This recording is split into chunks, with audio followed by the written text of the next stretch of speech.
Hello students, आज मैं start कर रहा हूँ the very important chapter that is GST, the goods and service tax. बहुत सारे बच्चे बोलते हैं सर ये बहुत डिफ़िकल्ट चैप्टर होगा, सर समझ में नहीं आते हैं स्कूल के अंदर। पर मैं आपको बताता हूँ कि जीएसटी सबसे सिंपल चैप्टर है और मैं आपको जीएसटी में चैम्पियन बना दूंगा। बट मेरी आपसे सिर्फ एक रिक्वेस्ट है कि आप इस लेक्चर को पूरा देखें एंड तक और ध्यान से देखें, क्योंकि अगर आप एक भी चैप्टर मिस करते हो तो आपको जीएसटी के अपकमिंग क्लासेस में प्रॉब्लम होगी। So please try not to miss a single minute of this chapter. ये पूरा जो अपना सीरीज है ना, वो मैंने 7 पार्ट्स में डिवाइड किए हैं। So let us have a quick look. GST होता क्या है, इनपुट जीएसटी आउटपुट जीएसटी क्या होता है, जीएसटी क्लासिफिकेशन क्या होती है, हम परचेज सेल में जीएसटी कैसे करते हैं, कैश डिस्काउंट ट्रेड डिस्काउंट में कैसे करेंगे और सेट ऑफ कैसे करेंगे, एक एक करके सारे कंसेप्ट बताऊंगा। सो ये 7 पार्ट की सीरीज है, so don't miss a single lecture. आज के लेक्चर में पढ़ेंगे कि ये जीएसटी होता क्या है, introduction to GST, what is GST और जीएसटी इंट्रोड्यूस क्यों किया। तो ये जीएसटी है क्या? देखो, जीएसटी का फुल फॉर्म है the goods and service tax. ये एक इनडायरेक्ट टैक्स है। इनडायरेक्ट टैक्स का मतलब क्या होता है सर?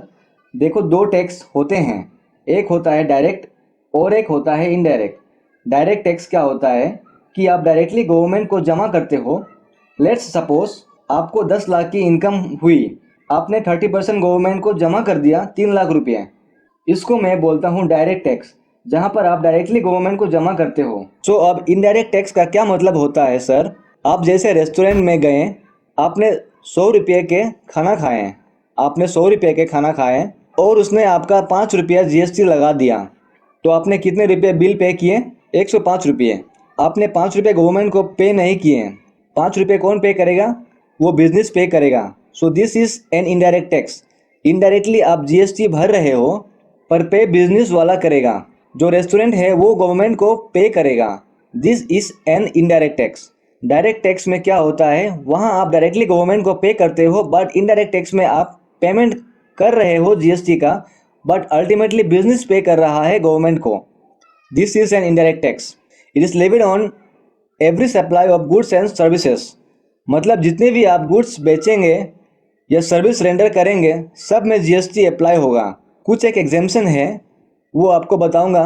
बट अब गवर्नमेंट ने बोला भाई साहब सब चीज़ों पर जीएसटी है, आप कुछ भी बेचो, या आप बुक बेचो, शर्ट बेचो, कैमरा बेचो, कार बेचो, कुछ भी बेचो, सब पे जीएसटी लगेगा। तो it is levied on the every supply of goods and services.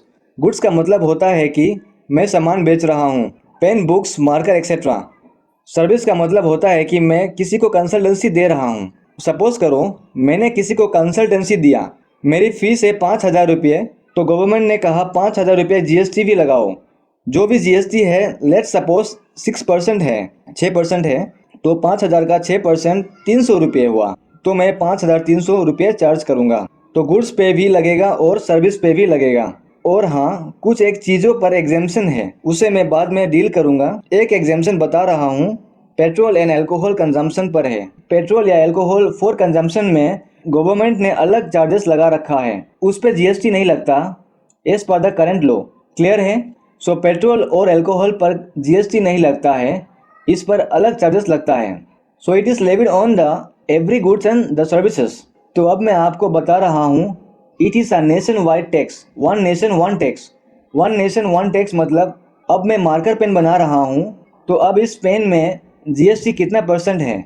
Let's suppose 5% GST है, 5% जीएसटी है। अगर मैं 100 रुपये का पेन बनाता हूँ, अब वो 5% जीएसटी कहाँ कहाँ होगी? दिल्ली में 5% होगी, जयपुर में भी 5% होगी, असम में भी 5% ही होगी। मतलब हर जगह 5% है। पूरी इंडिया में जो जीएसटी का जो रेट है ना, वो सेम ही है। मतलब हर प्रोडक्ट पर जो जीएसटी की रेट गवर्नमेंट ने जो डिसाइड किया है, 5 डिफरेंट रेट्स है, बट प्रोडक्ट वाइज वो पूरा इंडिया में सेम ही रहेगी। मतलब अब आपको वरी करने की ज़रूरत नहीं है कि मैं ये सामान दिल्ली में बेचूं या कन्याकुमारी में बेचूं। दिल्ली में ज़्यादा टैक्स लगेगा क्या? कन्याकुमारी में कम टैक्स लगेगा क्या? नहीं, ऐसा नहीं है। आपको अगर compete करना है, पूरा देश आपका है, तो अगर आपको पुणे वालों से compete करना है या असम वालों से, तो अब आपको अपने प्रोडक्ट की क्वालिटी पर कम्पीट करना है। आपको टैक्स का नहीं सोचना, टैक्स उसको भी 5% ही देना है, आपको भी 5% ही देना है।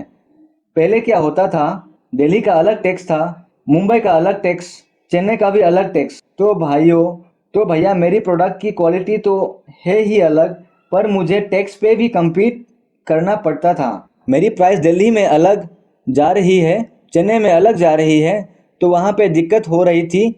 पर अब ये सब गवर्नमेंट ने हटा दिया और बोला भाई पूरी देश एक ही है, तो भाई साहब एक ही टैक्स होना चाहिए ना।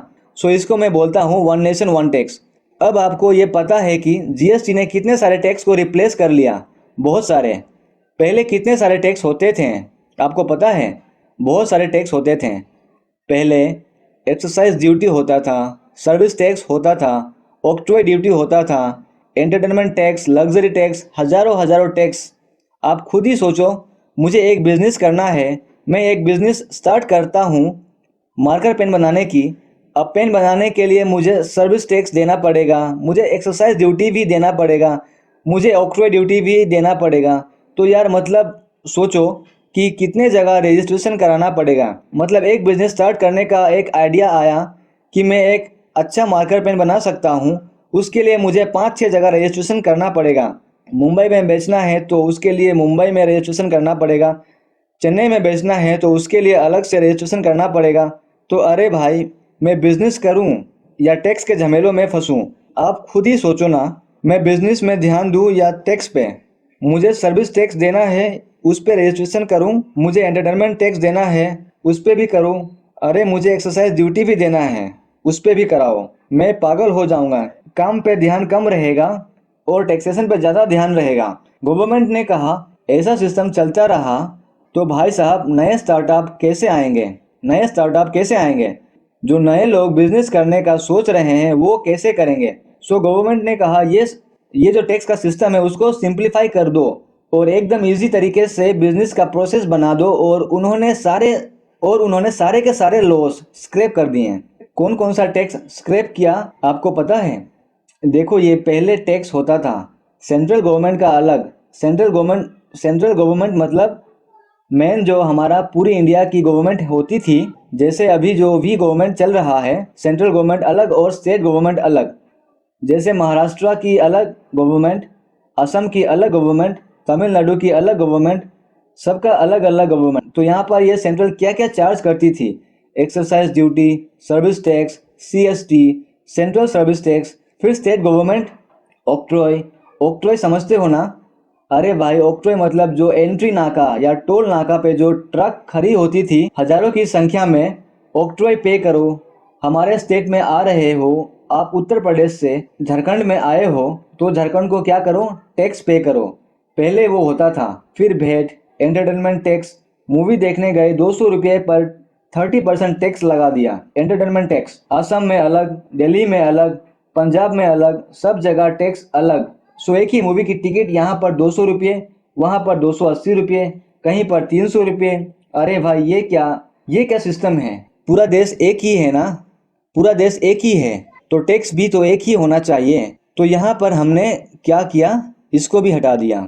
लग्जरी टैक्स भी होता है, लग्जरी टैक्स भी हटा दिया जो लग्जरी गुड्स पे लगता था। जैसे कि बड़ी बड़ी होटलों की चार्जेस, लॉटरी टैक्स, सब हटा दिया। गवर्नमेंट ने कहा सब के सब हटा दो, खत्म करो इन चीज़ों को। और इन सब चीज़ों को रिप्लेस करके इन्होंने बनाया द जीएसटी और सिंप्लीफाई कर दिया। और आपने देखा भी होगा, इंडिया के अंदर स्टार्टअप की बूम आ गई है। क्यों आ गई है? अब जिसको बिजनेस करना है सिर्फ जीएसटी में रजिस्टर करो एंड स्टार्ट करो, बात खत्म। एक टैक्स में रजिस्टर करो और स्टार्ट करो। अब मुझे टैक्स पर ध्यान ही नहीं देना है, अब बस मुझे किस पे ध्यान देना है? अपने बिजनेस पे। तो वन नेशन वन टैक्स पूरा इंडिया ग्रो होने वाला है उसके कारण, पूरा इंडिया ग्रो होने वाला है उसके कारण।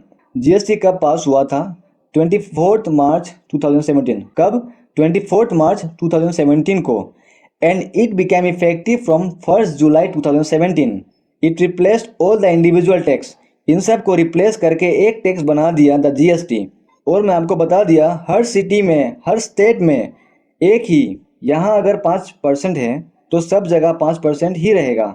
मुंबई, दिल्ली, असम, राजस्थान, कन्याकुमारी सब जगह 5% ही रहेगा। अब मैं आपको बताने वाला हूँ जीएसटी की स्लैब रेट कितनी है। स्लैब रेट्स कितनी है तो देखो यार, नॉर्मली 5 स्लैब रेट है। 5 स्लैब रेट है फॉर द करेंट लॉ। हो सकता है बाद में चेंज हो जाए as per the current system. आपकी ये 5 डिफरेंट रेट्स है। कौन सी है? एसेंशियल आइटम की 0% है। 0% का मतलब होता है उस पर कोई टैक्स नहीं। जैसे दूध हो गया, आटा हो गया, बेसन हो गया। यार ये सब तो कॉमन इंसान को चाहिए। ये इस पे भी क्या टैक्स लगाएं? गवर्नमेंट ने कहा इस पे मैं टैक्स नहीं लगा रहा हूँ। अभी सिस्टम फिर भी थोड़ा चेंज हो गया है। पैकेट आइटम पर टैक्स लग गया है, पर लूज आइटम पर अभी भी 0% ही है। फिर आ गया कॉमन यूज आइटम जैसे कि शुगर हो गई। इस पे गवर्नमेंट ने कहा 5%। रेस्टोरेंट जा रहे हो यार, हर कोई रेस्टोरेंट जा रहा है तो रेस्टोरेंट पे तो 5% लगाओ। सो गवर्नमेंट ने उस पे 5% ही लगाया, जो एसेंशियल नहीं है पर कॉमनली यूज है। हर कोई यूज करता है, हर कोई रेस्टोरेंट जाता है, हर कोई शुगर यूज करता है। शुगर के बिना हम जी सकते हैं, पर दूध के बिना हम नहीं जी सकते, आटा के बिना हम नहीं जी सकते। तो इसीलिए गवर्नमेंट ने क्लासीफाई कर दिया कि कॉमन यूज आइटम में 5%। फिर होता है स्टैंडर्ड रेट, दैट इज 12%, 12%। जैसे कि घी पे लग गया, बटर पे।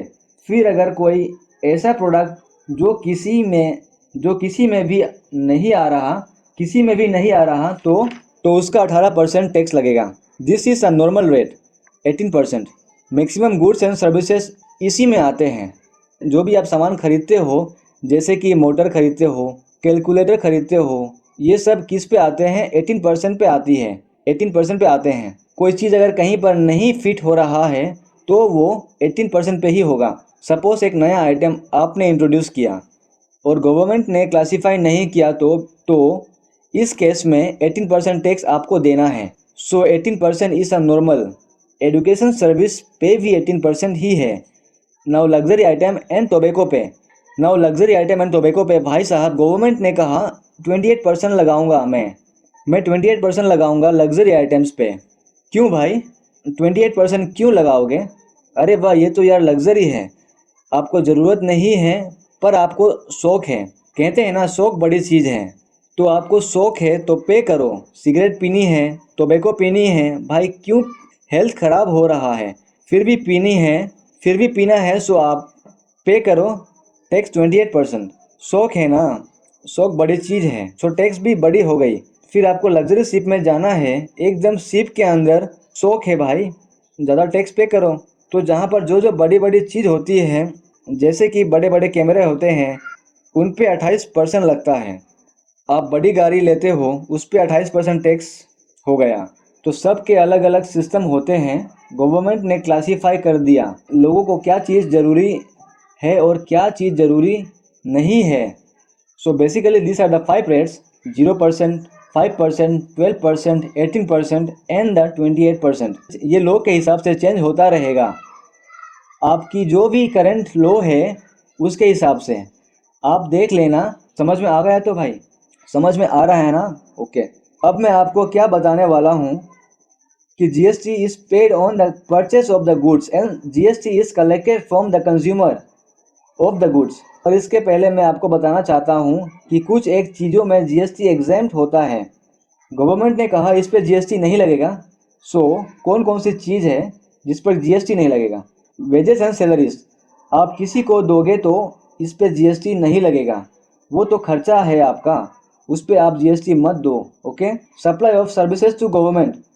अगर आप कोई गवर्नमेंट को सर्विस दे रहे हो तो उस पर काहे का टैक्स? अल्टीमेटली तो पैसा गवर्नमेंट के पास ही आने वाला है। चार्जेस क्यों गवर्नमेंट पे करे? तो ये एग्जेम्प्ट है। इलेक्ट्रिसिटी पे सर्विस टैक्स नहीं होता। एजुकेशन सर्विस कुछ एक एजुकेशनल सर्विस पर टैक्स नहीं है। हेल्थ सर्विस पे, ट्रेवलिंग पे, इंटरेस्ट पे, amount withdrawn from bank, amount deposited into bank. तो ये सब चीज़ें हैं जिन पे हम टैक्स पे नहीं करते और पूरी तरीके से एग्जेम्प्ट होता है। पर मैं फिर आपको बताता हूँ कि ये चेंज होते रहता है as per the current law. This is the situation जहाँ पर हमारा टैक्स नहीं है।